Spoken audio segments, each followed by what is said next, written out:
Hello everyone, it's Figure Friday once again, and here we are looking at Beachhead and Desert Commando Snake Eyes. So, not one of my most popular versions of Snake Eyes, and the Beachhead, I didn't realize I had them already, and I picked them up again, and I'm sitting there at a Target, and I'm like, oh, okay, well, I don't think I have Beachhead, and here I have two versions of them. So, one of them might have to get a head swap with something else. I do have sugars. I do have a couple of extra spare heads from a couple different figures, where they have a full mask on, so I could easily change out a head with one of the other ones and say, hey, here it is. As far as Snake Eyes goes, to me, this would be a perfect figure if I was going to run G.I. Joe as a role-playing game and I wanted to use these figures themselves for that purpose. I think this version of Snake Eyes, because I'm always fond of seeing Snake Eyes as we've always seen him in the black outfit. So just kind of going from there. However you look at it, it's still a nice figure. I do like the fact that he's got, the Uzi. He still has his traditional swords.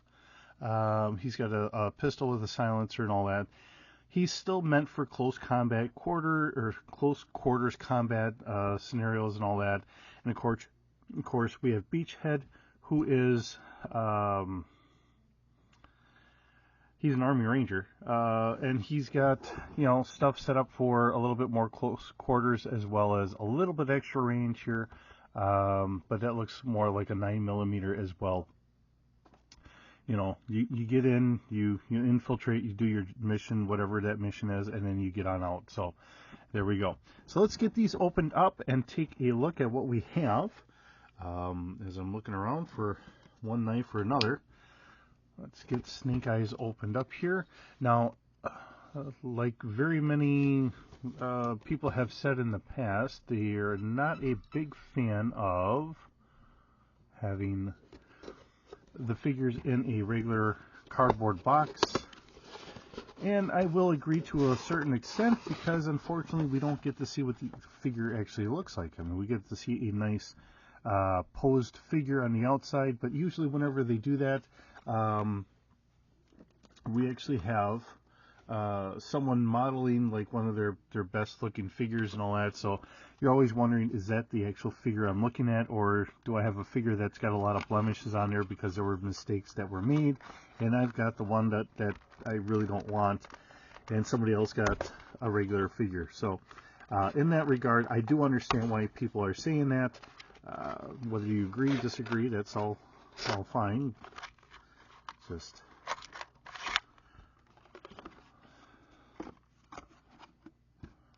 that is a nice picture back there. All right. Okay, so looking at Snake Eyes himself, Desert Commando here. Because everything's done up essentially. He's got a standard ankle. Oh, okay. So we do have the just above boot kind of calf rotation. We do have a double knee, so he can stretch all the way out, which is wonderful for Snake Eyes, because if we want him to do, oh boy, stiff joints, there we go. So you can kind of reach back here like he's trying to stretch his leg out. It's like, oh. But if you're trying to get it out here and he's trying to do like a snap kick, that works out really well.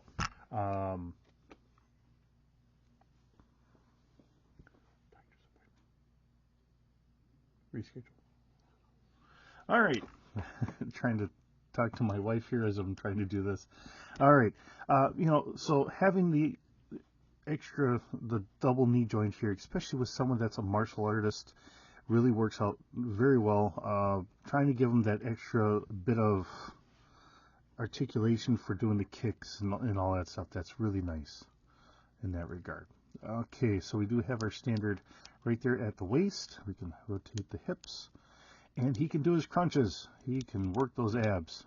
And as it's kind of done up here, this sucker is skin tight, so he definitely has been working out his abs really well. And then, let's see, no, this is a harness here for whatever else he needs. Most notably, I'm sure it's going to be for his swords going on his back. He only has he does have a double shoulder movement, so we can move it a little forward or we can move it back. So if he's really trying to wind up for a punch or whatever, he could do that, or his sword. Either way, looks like there's a little extra head. Yeah, he can look up a little higher than I think we get for some of our figures. That's got to be a different head mount altogether. Or just the way it contours, it just seems that way. Because it does look like he can look up a little higher than what we normally get out of a lot of our Joes. So looking at it in that regard, our standard wrist. And let's see, this is, I don't know why they do it. One hand, it goes up and down, and then the other one goes in and out. So like our gun typically can rotate in a little bit more. But this one doesn't. No, does it? Is that a hand? No, it doesn't. This one doesn't rotate like that. It's just there. All right. No rotation here, but we do have the double elbow. But we have this piece here, so that does keep us from wanting to really be able to get it close, like we've been able to on some of the others. And it is notched out here, but it's just some extra stuff in the way. I don't know if that's his little trauma patch or whatever he's got there, but he also has the rotation there on his bicep there. Okay. And he does have his bulky shoulders here, you know, a little bit of armor here and there. Nice looking figure in a lot of regards. It's just that, to me, this just does not scream Snake Eyes. I know he's got everything, I mean, he's got everything's covered, but it's just not iconic Snake Eyes to me. And sometimes, really to put it in this perspective, you know, we're talking about fictional characters and fictional situations. Even if we're doing it as a role-playing game, kind of based off of something that's a little bit more realistic, we want our characters to look like the iconic characters.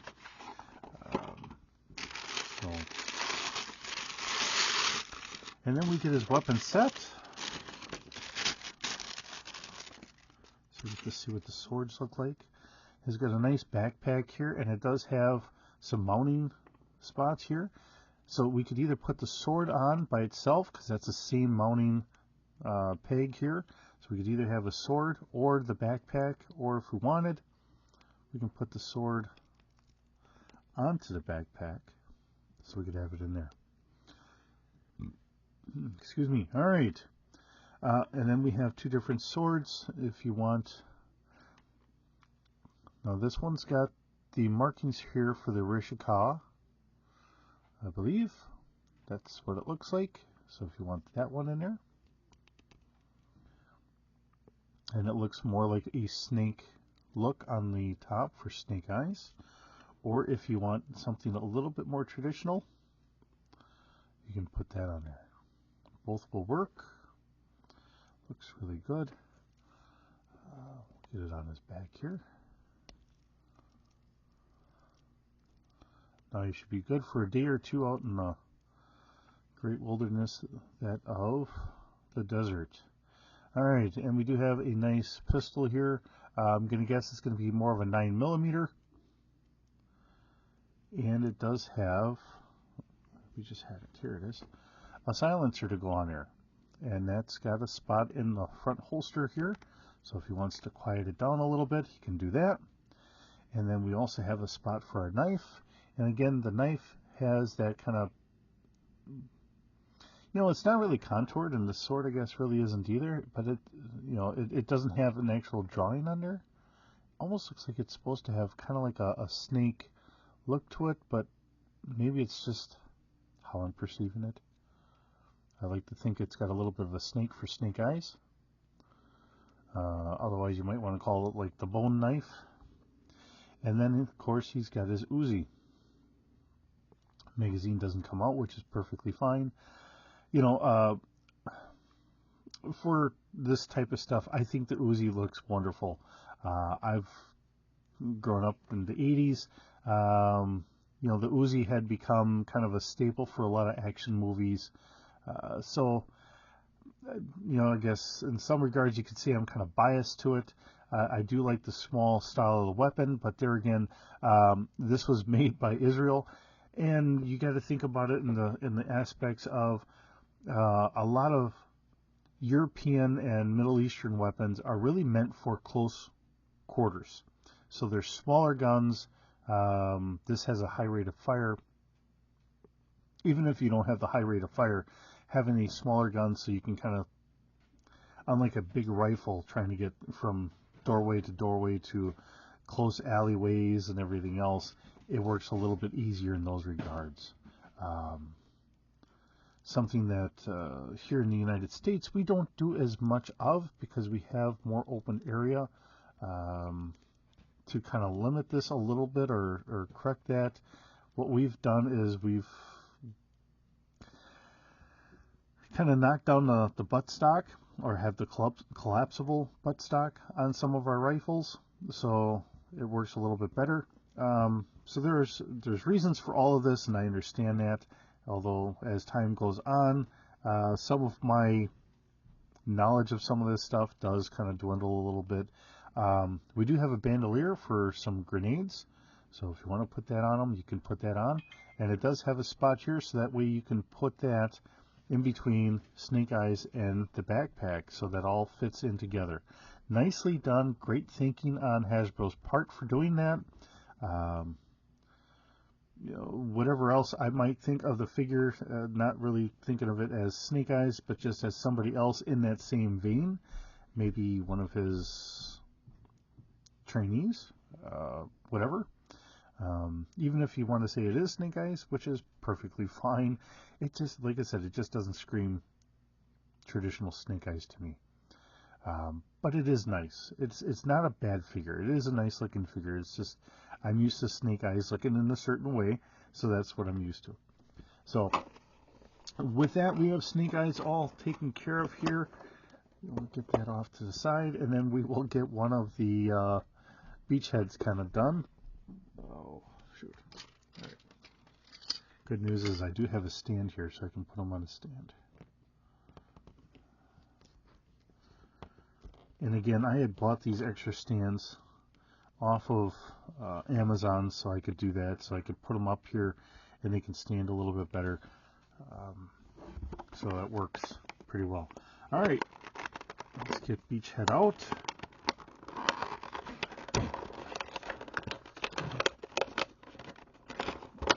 All right, well, cut right here.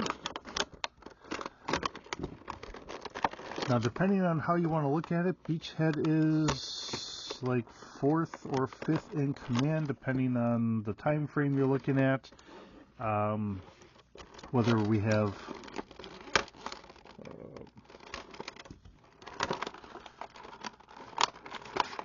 General Joe Colton, who was the original Joe. Oh, this is wonderful. It's always nice when we had these kind of traditional card backs, because we had gotten the stands to go with them, and that was always nice. So we do have a stand for them. But then it went from Colton to Colonel Starks, and then we went to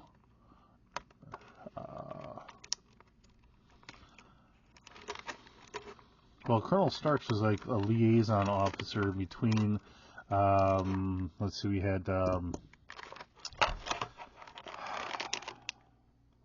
my goodness, my mind is not working on this.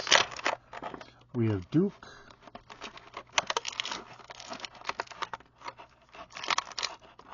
but Duke is was a Master Sergeant.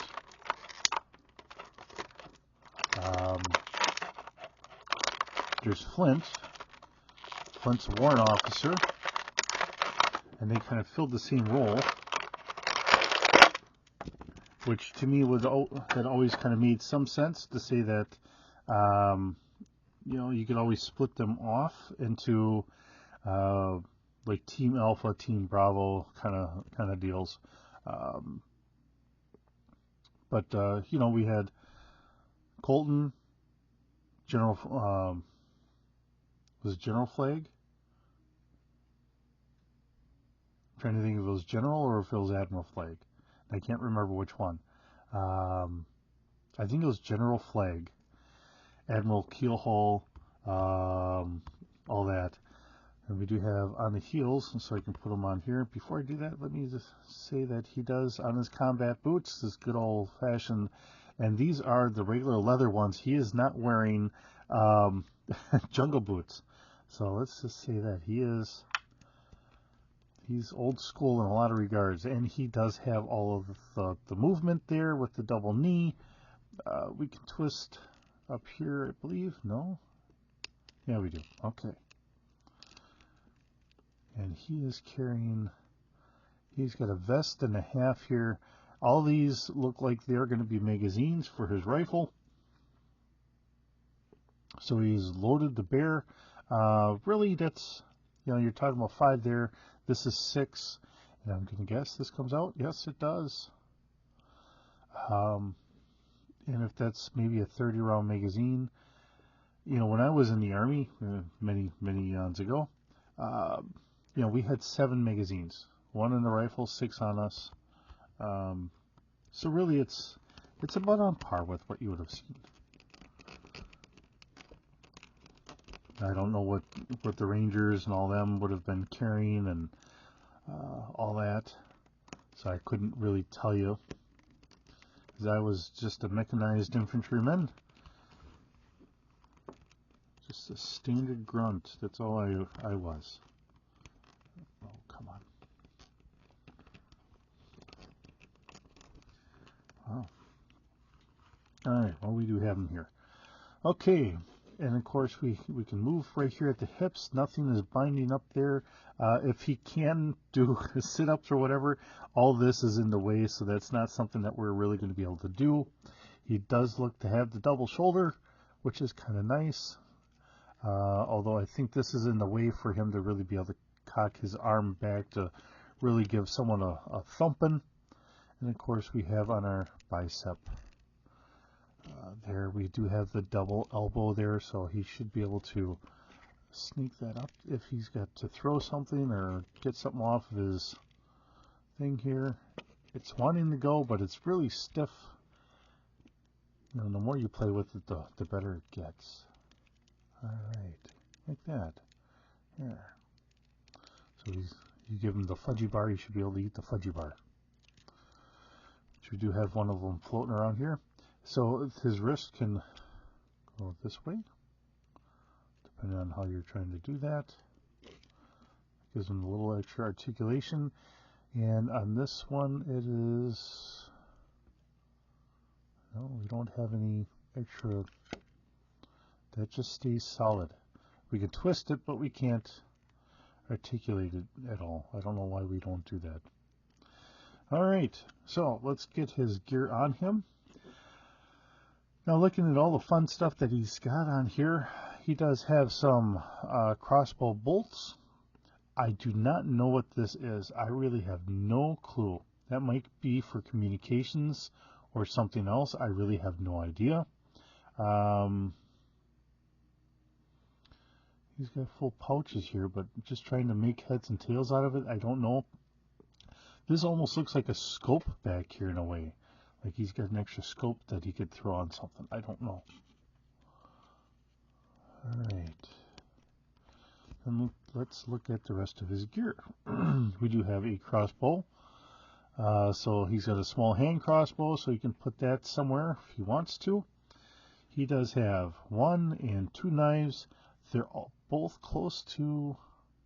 This one looks like it's going to be a K-bar, and this looks like it's another specialty knife. Depending on how you want to put them.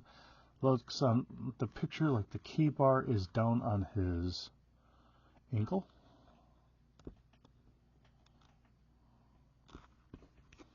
That means that this one is up here. This is probably the one that he favors a little bit more, and he likes the K-bar in case he's stripped of some other stuff for some extra combat. Now we do have grenades. Now this looks like a flashbang grenade, or possibly even a smoke grenade or CS grenade. Get some tear gas in there. And we do have two of those. We do have a box style silencer. And now this should fit. Actually, this will just be for nothing but the pistol, which looks like it's a 45.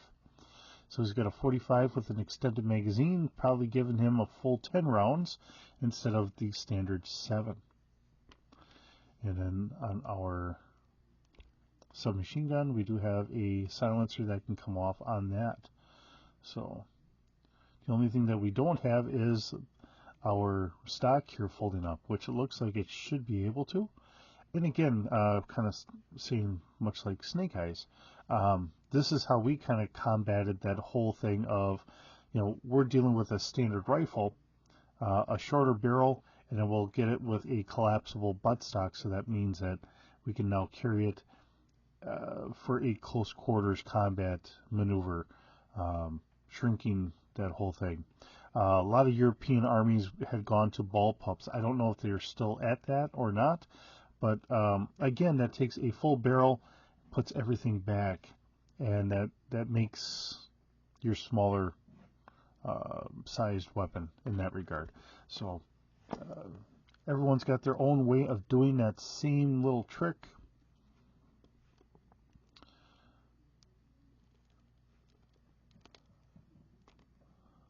All right. So we have all that on there. I just don't know where I'm supposed to go with the grenades. I don't see a spot for them, so that's just something that we're just going to have to try and keep an eye on. And it does have a spot here for the handle, I'm guessing. Yep. There we go. So I can put the crossbow on his back. That works out pretty good. Then we'll give him his rifle, and there we go. Nicely done. All right. And like I said, now I'll get the other one out and I'll try and figure out exactly what head I can replace it with, and I'll just make it as one of my own. And he does have this satchel here. I don't know what these are going to be. That's going to be special operations equipment. It might even be bottles of water. It could be explosives in there, but I don't know what you would need for that, if that's like a cover for blasting caps or something, or I really don't know. It's boxy, whatever it is. So that in my mind could say it could be like some C4. But, I don't know if it's C4. I don't have an explanation as to what the rounded kind of caps are. It's cool. It looks good. Something that we can always quick throw over his shoulder. Because traditionally he always had this, and I don't know what it's really for. I'm not going to take it away from him, but it's just one of those specialized equipment that he needs for whatever the case is. And we can throw this on for Snake Eyes. See that we're doing that. Oh, come on. There. I'll take the backpack off so we can get everything all linked up. And then we'll call her it. Alright, go through the one, through the other. Okay. And then to make sure he's got everything on him, there's his sword. With a little bit of a curve. Although, you can complain about it if you want, but this is a small light plastic. It's, if you want to complain that maybe they should have used a different plastic or whatever, that's all fine. I think having this as a light plastic to make sure that, as little Tommy's playing with this or whatever, he doesn't stab into something and hurt someone or whatever. There is a reason for that. As an adult looking at it, yeah, we don't want to really see a bend to it, but at the end of the day, a lot of decisions I think that get made on some of this stuff really is to make sure that if this is given to kids to play with, because these are action figures, you do have to try and keep everybody safe. But as adults, we look at it a little bit different because we grew up without all the extra safety stuff. I mean, there was some, but not as much as what we do today. So, with that being said, thank you so very much for joining me today. These are two very iconic figures, although, I'm not used to Snake Eyes being in a desert type of outfit. I mean, he's been in the Arctic, he's been in the desert and everything else, and he's, for the most part, always been in that same black outfit. Although, when he first started, he was in a mask that was kind of purplish or whatever, very close to this. So, to change it up a little bit here and there. Maybe make this my Tiger Force version of him or something, or whatever. Or if you want to consider some other Force version of Snake Eyes, it does make sense. But we don't really have a lot of extra stuff on here outside of a little bit of symbolization right here, kind of really saying it is Snake Eyes himself. So it doesn't mean we couldn't just say it's somebody else, give them some different weapons, or just take the swords away. Even if you had someone else with say, this sword, it's not screaming Snake Eyes, Snake Eyes. If you left this sword off and just kind of let him run with whatever, I think he would just be a regular Joe. So, all right. With that, I'll see you in the next video.